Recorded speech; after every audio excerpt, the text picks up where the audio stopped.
Murang house and lot ba sa Bulacan ang hanap mo? Huwag kang mag-alala dahil nandito ako para tulungan ka magkaroon ng sarili mong bahay at lupa. Tama! Ako nga po pala si Kat ng RRCT Realty.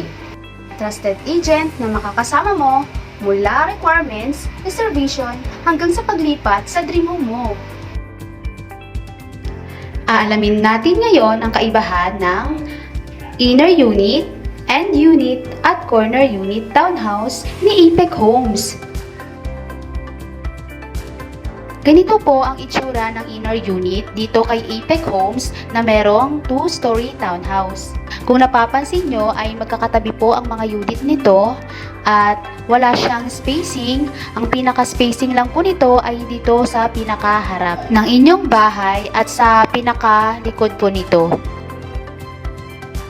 Ganito naman ang itsura ng end unit sa Apex Homes na merong lot area na 54 square meter. Halimbawa po, ito po ang inyong unit at ang pinaka-spacing nyo lang po dito ay itong pinakaharap ng pintuan ninyo at itong pinaka-gilid. At meron ding spacing itong kabilang gilid. So meaning to say, hati po kayo ng kabilang unit. Ang sukat po nitong sa kabilang gilid ay 18 square meter at sa kabilang gilid din naman ay meron ding 18 square meter. So ang sukat po ng areang ito ay merong 36 square meter.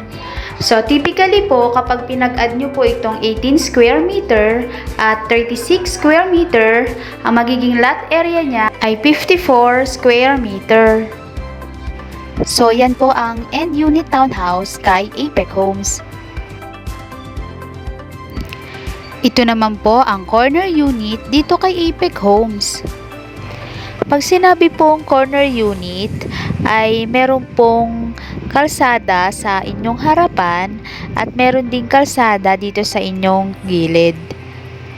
Kung corner unit po ang kukunin nyo, itong pinakagilid na extra lot ay sa inyo pa po ito. At later on, pwede nyo pa po siyang i-expand. So yan po ang corner unit dito kay Apex Homes. Kung kayo po ay may mga questions, just comment down below lang po at sasagutin ko po yan lahat. At sa mga property or unit na gusto nyo pa pong makita at sa mga sample computation ay visit nyo lang po ang aking page na Propertunities by Kat. Maraming salamat po. Ako po si Kat ng RRCT Realty.